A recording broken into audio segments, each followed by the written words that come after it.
What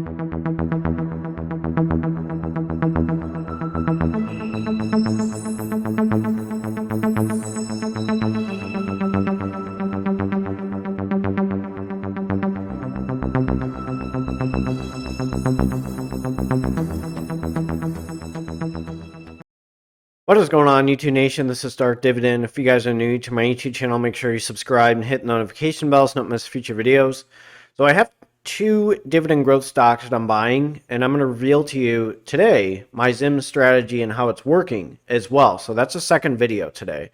So these 2 dividend stocks have rebounded pretty well during the pandemic. One of them kind of cut their dividend. And as you know, it's a REIT. I already gave you hints as to which one I'm going to go over.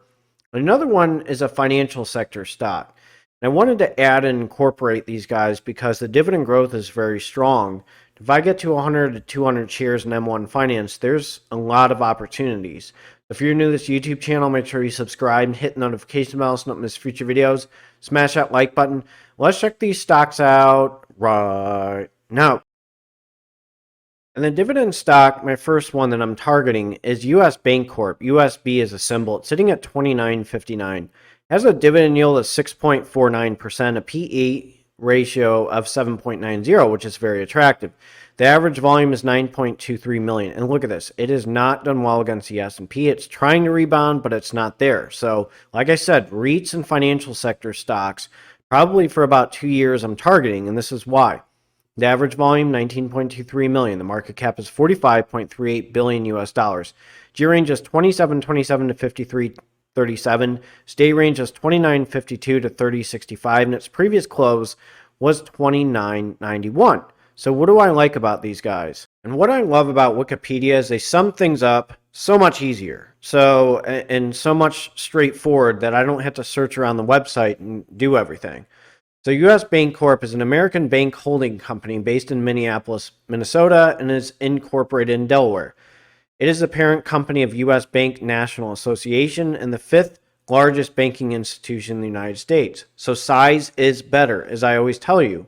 The company provides banking, investment, mortgage, trust, and payment services products to individuals, businesses, governmental entities, and other financial institutions. It has 3,106 branches. That's big. And I like size when it comes to banks. I don't like really the small ones. And 4,842 automated teller machines, primarily in the Western and Midwestern United States. It is ranked 117 on the Fortune 500 and is considered a systematically important bank by the Financial Stability Board. The company also owns Elavon, hopefully I said that right, a processor credit card transactions for merchants, and LN Financial Services, a credit card issuer that issues credit card products on behalf of small credit unions and banks across the United States. So that's one thing that I really like about these guys is size. Now I'm going to go over how big they are. So I'm just going to go over US Bank. Okay, so these are states that have branches: Arizona, Arkansas, California, Colorado, Idaho, Illinois, Indiana, Iowa, Kansas, Kentucky, Minnesota, Missouri, Montana, Nebraska, Nevada, New Mexico, North Carolina, North Dakota, Ohio, Oregon, South Carolina, South Dakota, Tennessee, Texas, Utah, Washington, Wisconsin, and Wyoming. So again, more than 2,400 bank locations across those 28 states. So bigger is better. I like the bigger regional banks. I like Regions Financial. I like Key Corp. I like Huntington Bankshares. Bigger is better. That's why I like bank stocks. They're a little bit more stable. And again, I'm not giving financial advice for entertainment purposes only. Disclaimer in the description. I will have a disclaimer at the end of this video, but I'm telling you, bigger is better. So I'm going to go over the revenue and dividend history. So revenue-wise, this is annually in millions US dollars. 2016, 22,000.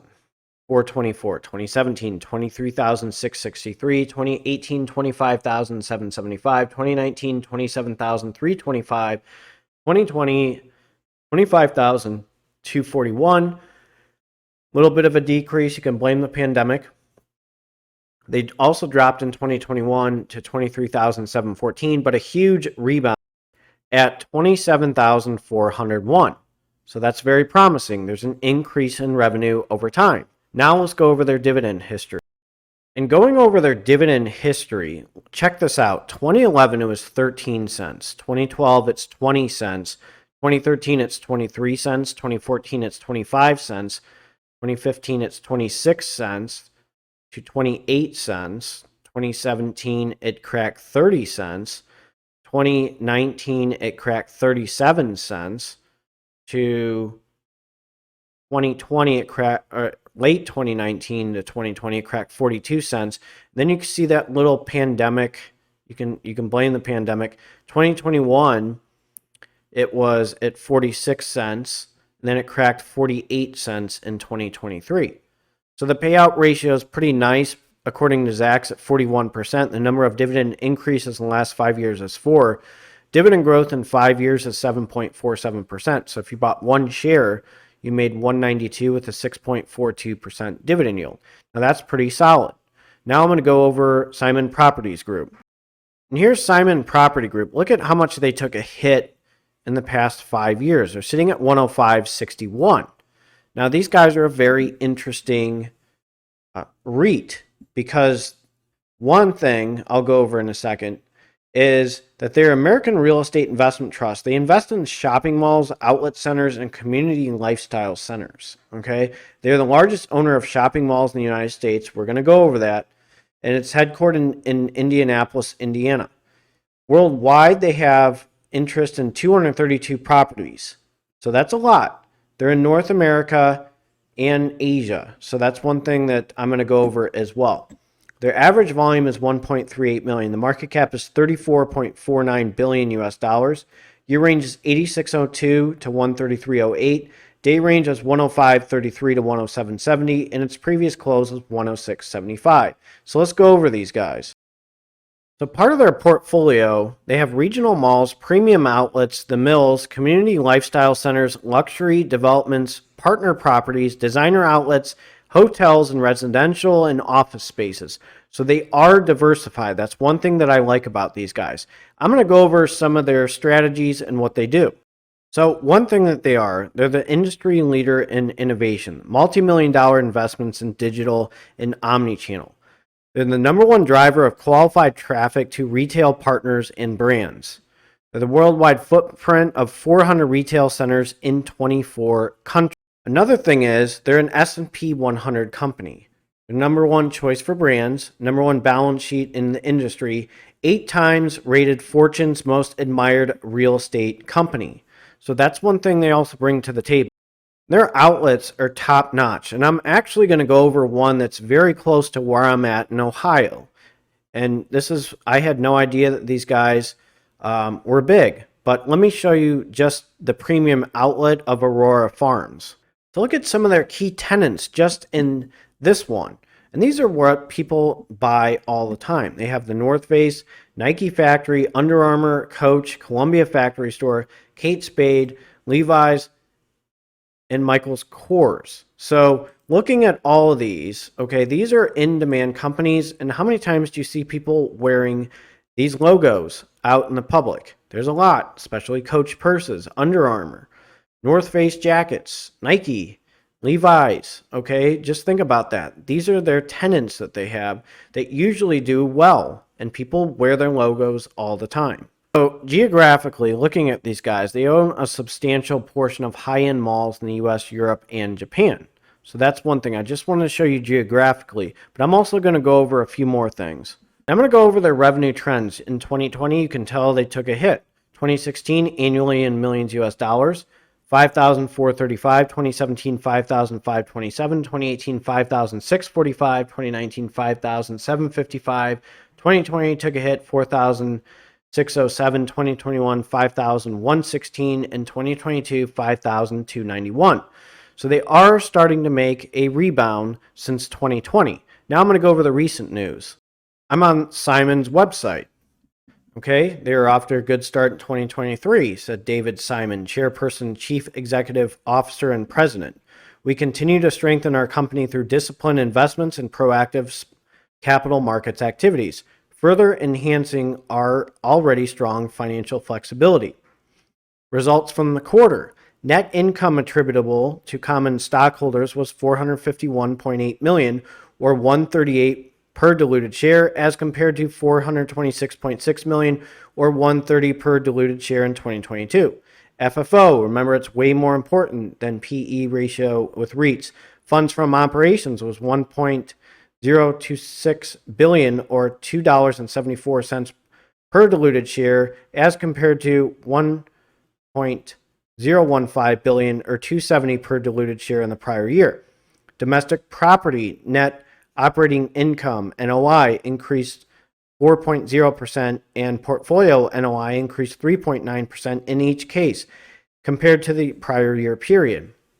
Occupancy in U.S. malls and premium outlets operating statistics. Their occupancy was 94.4% as at March 31st, 2023, compared to 93.3% at March 31st, 2022, an increase of 1.1%. Base minimum rent per square foot was $55.84 at March 31st, 2023, compared to the $54.14 in March 31st, 2022, an increase of 3.1%. Reported retailer sales per square foot was $759, an increase of 3.3% for the trailing 12 months ended in March 31st, 2023. So here's some news as well.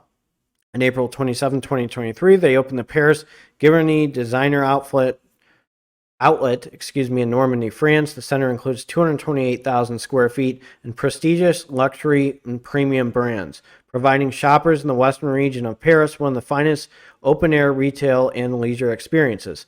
Simon owns a 74% interest in this center.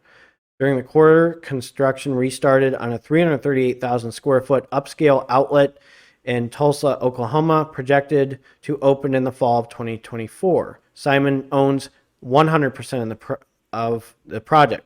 Construction continues on redevelopment and expansion projects in properties in North America, Europe, and Asia. These guys are getting bigger. And like I said, prestigious luxury and premium brands. If they weren't doing this with these big type of brands, I wouldn't be interested in them. And again, they're targeting people that have money. People that have money usually buy good brands. I don't know why. I try to live a frugal lifestyle. But you're seeing the changes and the positive notes on Simon Property Group. Now I'm going to go to their dividend history. And since the pandemic, these guys have rebounded pretty well. So I'm going to go over their dividend history starting in 2011. 80 cents to 90 cents to 95 cents. That's 2011. 2012, it cracked then 1, and then at the end of 2012, it cracked 110. At the start of 2013, it cracked 15 cents to 120. Then at the start of 2014, it cracked 125 and ended at 130. 2015, it started at 140 and ended at 160. 2016, it started at 160 and ended at 165. 2017, it started at 175 and ended at 185. 2018, it started at 195 and it ended at 205. Excuse me, 2019, it ended at 210. Then at 2020, it started at 210. Then you see the cut at 130. You can blame the pandemic, okay? Then 2021, it went back to 140. 2021, then it went from 150 to 165. 2022, it went from 165 to 170, 175 to 180. And then at the start of 2023, it was 180 to 185. They have a payout ratio, according to Zacks, of 61%. The dividend increase in the last 5 years is 10. Dividend growth in 5 years is negative 5.41%. You can blame the pandemic. So if you bought one share, you made $720 with a 6.76% dividend yield. I try to be as thorough and basic as possible at Simon Property Group. I really like these guys. I started investing in them. Now I'm going to jump to my disclaimer. And I want to know what you guys think at the end of this video with my 2 purchases with these dividend stocks. All right, time to jump to the disclaimer. So as a reminder, this is a disclaimer notice. This is not financial advice for entertainment purposes only. Disclaimer in the description. Always consult with a financial advisor regarding financial advice. I do not give financial advice. I will tell you I do not give financial advice. There's always a risk regarding investing and you can lose a lot of money. My channel is for entertainment purposes only, and I reveal to you my dividend investing journey. Do not take this with any form of financial advice in these videos. I hope you enjoy my video, and make sure you subscribe and hit the notification bell so you don't miss future videos. Thank you so much for watching this.